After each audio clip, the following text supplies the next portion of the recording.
नमस्कार दोस्तों आज एक बहुत इंपॉर्टेंट टॉपिक का रिवीजन करेंगे जो यूपीपीएससी और आरओ दोनों के लिए बेहद इंपॉर्टेंट है। जो इंडियन नेशनल कांग्रेस के इंपॉर्टेंट सेशन है उसके महत्वपूर्ण तथ्य, क्योंकि प्रीलिम्स में इससे सवाल बहुत पूछता है, किसने किसकी अध्यक्षता करी, क्या आउटकम निकला, ये सभी दोस्तों। तो सबसे पहले बात करते हैं 1885 जब कांग्रेस इंडियन नेशनल कांग्रेस बनी थी, तो ये बॉम्बे में होता है इसका पहला सेशन, और व्योमेश चंद्र बनर्जी या WC बनर्जी इसकी अध्यक्षता करते हैं। तब पहले सेशन को 72 लोग अटेंड करते हैं। First session attended by 72 delegates का मतलब है पहला जो सेशन था उसको 72 लोगों ने अटेंड करा था, उपस्थिति दर्ज कराई थी। 1886 में फिर होता है कलकत्ता का सेशन, इसमें दादा भाई नौरोजी इसकी अध्यक्षता करते हैं। दादा भाई नौरोजी कब करते हैं? पहला 1886 कलकत्ता का सेशन। फिर 1887 का मद्रास में होता है, इसमें बदरुद्दीन तैयब जी पहले मुस्लिम प्रेसिडेंट बनते हैं, तो इसलिए ये इंपॉर्टेंट हो जाता है ना। पहला कोई मुस्लिम जो था वो कांग्रेस का अध्यक्ष बनता कौन? बदरुद्दीन तैयब जी 1887 मद्रास में। इसके बाद जॉर्ज यूले 1888 में इलाहाबाद में होता है, इसकी अध्यक्षता करते हैं जॉर्ज यूले, पहले अंग्रेज प्रेसिडेंट होते हैं। ठीक है, आपको पहले अंग्रेज प्रेसिडेंट याद रखना है।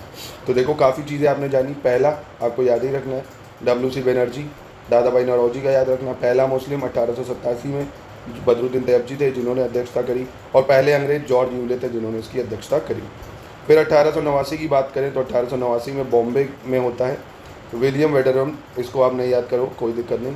1890 कलकत्ता सेशन फिरोज शाह मेहता। ठीक है, 1895 पूना सेशन सुरेंद्र नाथ बनर्जी करते हैं इसकी अध्यक्षता, ये भी इतनी ज़रूरी नहीं है। हाँ, ये बहुत ज़रूरी है। 1896 का कलकत्ता सेशन, रहमतुल्ला एम सयानी कौन अध्यक्ष बनते हैं इसके? रहमतुल्ला एम सयानी। अब ये इंपॉर्टेंट क्यों है? ये इंपॉर्टेंट है क्योंकि जो नेशनल सॉन्ग है Vande Mataram, first song for the first time, मतलब वंदे मातरम सबसे पहले कब गाया गया अगर आपसे पूछेगा तो आप बताओगे कलकत्ता सेशन 1896 में रहमतुल्ला एम सयानी जी के द्वारा। किसके द्वारा? रहमतुल्ला एम सयानी के द्वारा कलकत्ता सेशन 1896 में वंदे मातरम पहली बार गाया गया।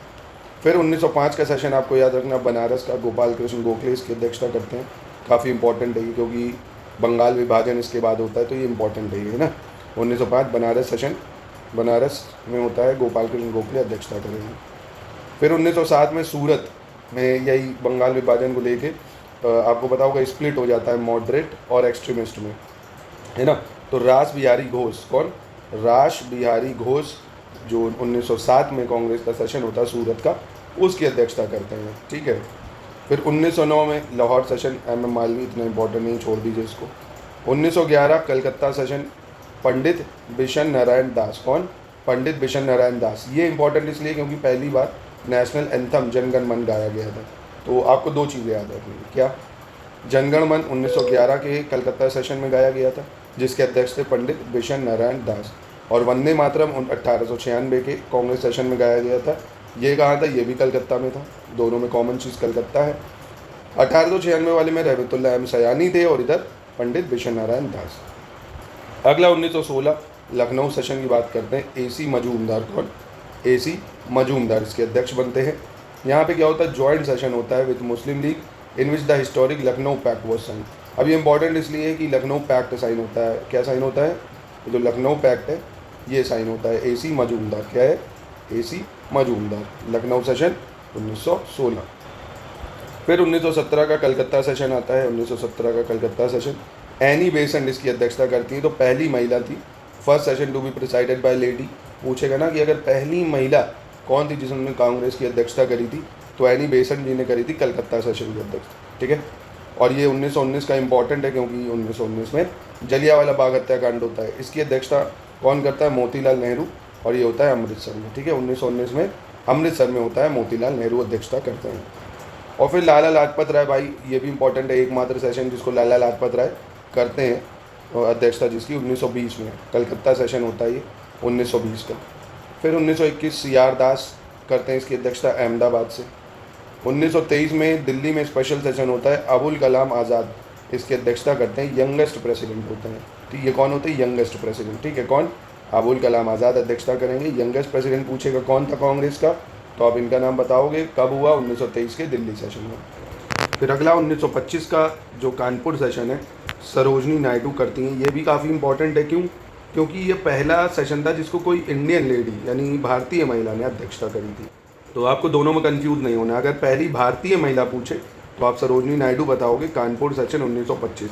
और अगर सिर्फ पहली महिला पूछे तो आप 1917 का कलकत्ता सेशन एनी बेसेंट बताओगे, ठीक है। और 1924 का मेरे से छूट गया, वो देख लेते हैं। बेलगांव में होता है, महात्मा गांधी एकमात्र बेलगांव का सेशन होता है जिसकी अध्यक्षता करते हैं। फिर 1928 कलकत्ता सेशन, मोतीलाल नेहरू इसको करते हैं फिर से। First all India youth Congress बनती है, यहाँ पे क्या बनती है, ऑल इंडिया यूथ कांग्रेस का गठन होता है 1928 कलकत्ता सेशन के दौरान। फिर 1929 में लाहौर सेशन होता है, जवाहरलाल नेहरू इसकी अध्यक्षता करते हैं। बहुत ज़्यादा ये इंपॉर्टेंट है क्योंकि इसी दिन पूर्ण स्वराज डे डिक्लेयर कर दिया जाता है, तो उसके लिए भी काफ़ी इंपॉर्टेंट है पूर्ण स्वराज डे, ठीक है। तो 26 जनवरी को बोला जाता है इंडिपेंडेंस डे मनाएंगे, नेहरू जी इसके अध्यक्ष बनते हैं, याद रखिएगा इसको। फिर 1931 कराची सेशन होता है, वल्लभ भाई पटेल इसकी अध्यक्षता करते हैं, कराची सेशन की वल्लभ भाई पटेल। अब ये इंपॉर्टेंट है क्योंकि यहाँ पे गांधी जी को नॉमिनेट करा जाता है सेकेंड राउंड टेबल कॉन्फ्रेंस के लिए। फिर 1932 दिल्ली सेशन की बात करते हैं, ये बैन हो जाता है, ऐसे ही कलकत्ता का सेशन भी बैन हो जाता है, तो ये इतना ज़रूरी नहीं होगा। उसके बाद जो आपको याद रखना होगा वो है आपका, एक तो 1934 का बॉम्बे सेशन की राजेंद्र प्रसाद ने कब अध्यक्षता करी पूछ लेता है, तो राजेंद्र प्रसाद ने कांग्रेस की अध्यक्षता करी थी 1934 बॉम्बे सेशन में। 1936 लखनऊ सेशन की अध्यक्षता करी थी जवाहरलाल नेहरू ने। और 1937 में फैजपुर सेशन जो है उसकी अध्यक्षता भी जवाहरलाल नेहरू ने ही करी थी, ठीक है। 1936 1937 पहला सेशन था जो कि गांव में हुआ था, फैजपुर का सेशन। 1938 का हरिपुरा सेशन, ये भी बहुत ज़्यादा इंपॉर्टेंट है, सुभाष चंद्र बोस इसकी अध्यक्षता करते हैं। कौन? Subhash Chandra Bose. National planning committee बनाते हैं अंडर जवाहरलाल नेहरू। फिर त्रिपुरी सेशन 1939 में होता है, इसमें भी सुभाष चंद्र बोस इसकी अध्यक्षता करते हैं, दोबारा से री इलेक्ट होते हैं, but had to resign due to protest by Gandhi ji. Gandhi ji इनके खिलाफ थोड़ा आंदोलन वगैरह चला रहे थे, वो चाह रहे थे कि पत्ता भाई सित्तारमैया अध्यक्ष बने, तो इन्होंने फिर क्या करा था, अपना रिज़ाइन दे दिया था, ठीक है। तो ये इंपॉर्टेंट है, त्रिपुरी सेशन हरिपुरा सेशन दोनों ही सुभाष चंद्र बोस के। दूसरा है 1940 का रामगढ़ सेशन, अब्दुल कलाम आज़ाद। कौन? अब्दुल कलाम आज़ाद बनते हैं इसके। 1946 मेरठ सेशन की बात करें तो आचार्य JB कृपलानी। कौन? आचार्य JB कृपलानी। ये आज़ादी के पहले का आखिरी सेशन है, तो इसलिए इम्पोर्टेंट है। आपसे पूछेगा कि आज़ादी के पहले का आखिरी सेशन कांग्रेस का कौन सा था, तो आप बताओगे मेरठ सेशन 1946, ठीक है, last pre independence session of INC। फिर भैया आज़ादी के बाद क्या कोई सेशन हुआ है? हाँ, तो एक हुआ है 1948 में जयपुर में, डॉक्टर पत्ता भाई सित्तारमैया जो थे इसके अध्यक्ष बनते हैं। पहला सेशन था आफ्टर इंडिपेंडेंस, है ना, तो ये भी इंपॉर्टेंट है। आज़ादी के बाद पहला सेशन जयपुर, आज़ादी के पहले लास्ट सेशन मेरठ।